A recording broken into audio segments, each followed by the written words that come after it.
बिस्मिल्लाहिर्रहमानिर्रहीम अस्सलाम वालेकुम। यही फ़र्क है शहबाज शरीफ में और इमरान खान में।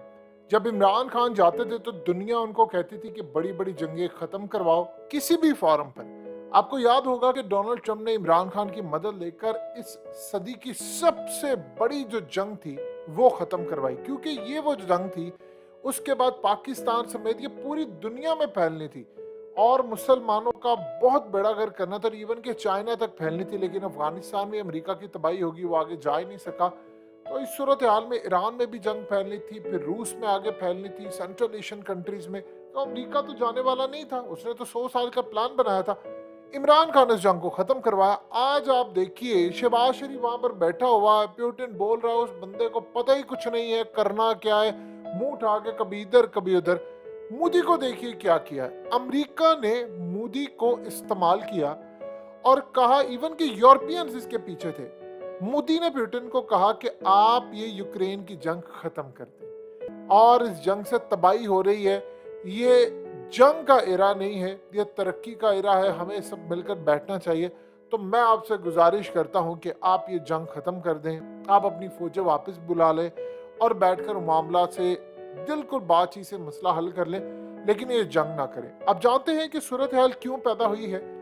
अमेरिकन और यूरोपियन ने मोदी को आगे किया है कि तुम पुतिन से बातचीत करो, और घुटनों में वो उसके गिर गया है कि ये जंग खत्म करो। उसकी वजह क्या है?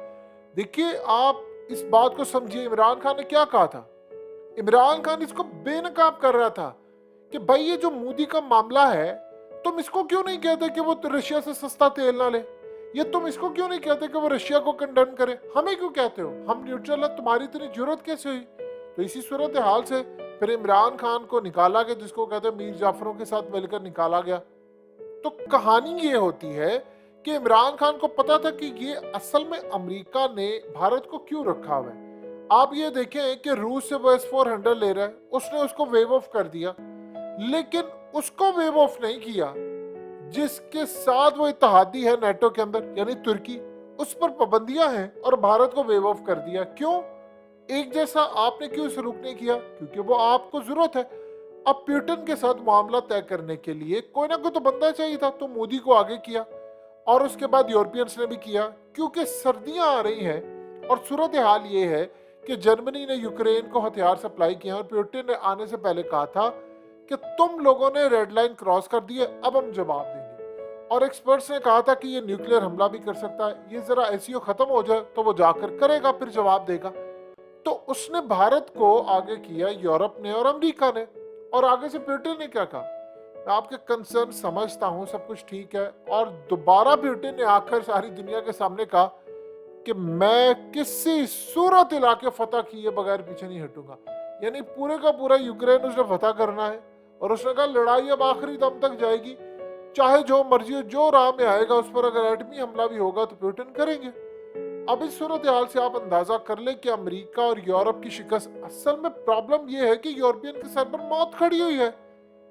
देखिए, सर्दी में लोग मर जाएंगे, उनको तो आदत ही नहीं है। पिछले कई सौ साल से इतनी यूरोप में ठंड पड़ती है, हालात वहां पर खराब है। ये जनरेशन तो गैस के साथ हीटर, वहां पर तो लोग निकलते नहीं है। पाकिस्तान में आप देख ले, सर्दी ज्यादा पड़ जाती है, लोग मरना शुरू हो जाते हैं। तो यहाँ पर तो यूरोप की जो ठंड है वहां बर्दाश्त ही नहीं कर सकते, जिस तरह से इराक की गर्मी कोई आम इंसान बर्दाश्त नहीं कर सकता, इस तरह आप यूरोप की ठंड नहीं बर्दाश्त कर सकते। और ऊपर से गैस ना हो आपके पास, ऊपर से आपके पास लकड़ियां जलाने वाला आप दौर देख रहे हो, आपको पता चला, ऊपर से पुतिन आपको बार बार धमकियां दे रहा है। उनकी कंपनीज जो है वो इश्तेहार बनाती हैं कि जी गैस हम बंद करने जा रहे हैं और आपकी मौत होगी और आप तबाह होने जा रहे हो। पैनिक वहां पर खड़ा है, गैस की प्राइसेस 500 गुना बढ़ चुकी हैं, हालात वहां पर खराब है, इन्फ्लेशन आसमान पर है, गैस, तेल और दुनिया भर में बहरान आया हुआ है, प्राइसेस आसमान पर पहुंच रही हैं, जंगों का खतरा है। तो उनको समझ नहीं आ रही और वो घुटनों के आगे गिरे। यही काम किया था अमेरिका ने।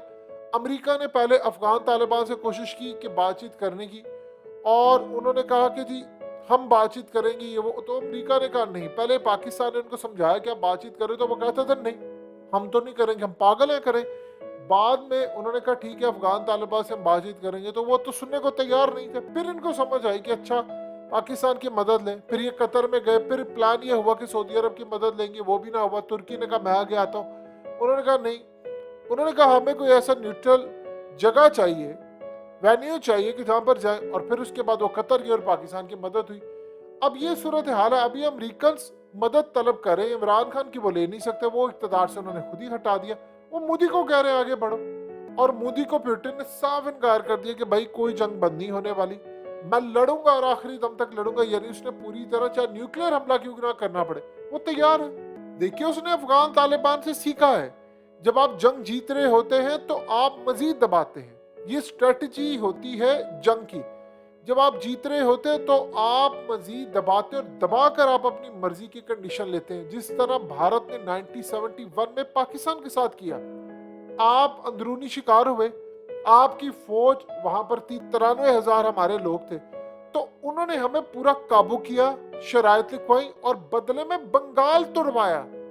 ये सूरत हाल होती है, मजीद दबाया और पाकिस्तान अपने फौजी बचा कर ले गया, मोराल हमारा डाउन हुआ। ये असल में स्ट्रेटजी होती है, लेकिन हमने अल्हम्दुलिल्लाह अभिनंदन वाला मामला करके साफ चुकता कर दिया था।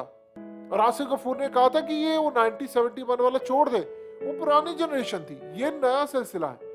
तो ये तो एक सूरत हाल पैदा हुई, लेकिन अब पुतिन भी सेम काम कर रहा है। वो काम ये कर रहा है कि भाई इनको दबाना है, गर्दन इनकी। आप ये देखें, उसके रुबल की करेंसी 150 से गिरकर 100 जानी चाहिए थी 90 तक, यानी ऊपर जानी चाहिए थी, वो गिरती गिरती 60 पर आ गई है और मजीद नीचे।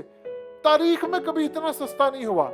और आप देख लें कि वो करते करते हो सकता है वो 40। अब तो वो कह रहे हैं कि भाई जिसको भी गैस, इवन के चाइना को वो कह रहे हैं रुबल और युआन के अंदर आपसे पेमेंट लेने को तैयार है। यूएस डॉलर को वो डिच कर रहे हैं, वो कह रहे हैं डी डॉलराइजेशन करनी है, हम तबाह करेंगे अमेरिकी डॉलर को भी।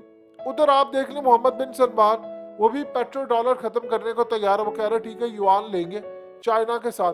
तो दुनिया बदल रही है, वो कह रहे हैं कि जंग हमने तो खड़े होना है, मोदी भी यहाँ पर कुछ नहीं कर पा रहा। तो आप ये देखिए, ये काम होना ये चाहिए था कि आप खड़े होते उनके साथ। शहबाज शरीफ को पता ही नहीं है, असल में इन लोगों की औकात ही नहीं है। आज भी पुतिन ने कहा कि भाई जिसने से लेना सस्ता तेल ले ले, हिम्मत करे आगे बढ़े। जो अमेरिका के पिट्ठू हैं वो तो नहीं कर सकते। आप देख ले श्रीलंका ले रहे हैं इनसे सस्ता तेल, आप नहीं ले सकते। अब इस सूरत हाल के अंदर जो मामला थे वो आप अंदाजा लगा ले, वो जंग बड़ी तैयार खड़ी हुई है। ये बात अच्छी तरह चाइना को पता है कि इन्होंने जो काम रशिया के साथ किया हमारे साथ भी करेंगे। हाँ साहब, वो लड़ने के लिए तैयार है, इनका कोई पता ही नहीं है, इनका कोई सर पैर ही नहीं है, इन्होंने करना क्या है। कभी अमेरिका के आगे भीख, कभी अरब के आगे भीख, कभी चाइना के आगे भीख, कभी रूस के, कुछ भी नहीं ये कर सकते। लिहाजा इस सूरत हाल में इनकी साजिश क्या है, इमरान खान को हटा लो। वो जरदारी कह रहे हैं वो जी हम लाहौर में मुलाकात कर ले, आओ इमरान को, इस्टेब्लिशमेंट को पकड़ते हैं फलाना। ये तमाशा इन लोगों ने बना कर रखा हुआ है, ये कुछ नहीं कर सकते। दुनिया बिल्कुल चेंज होने जा रही है और आप कटोरा लेकर घूम रहे हैं, फलाने जी हमें भीख दे दे, हमें भीख देते, हम आपके गुलाम, हम इमरान को नहीं छोड़ेंगे, ये नहीं करेंगे, वो नहीं करेंगे। इन्होंने पागल कर दिया है कौम को। और दूसरी जानिब आप ये देखिए, उसने अपने इत्तेहादी को भी नहीं छोड़ा। उसने कहा कि भाई ये लड़ाई होगी, लड़ाई होने जा रही है। अब आप बताएं आप कहां पर खड़े हैं।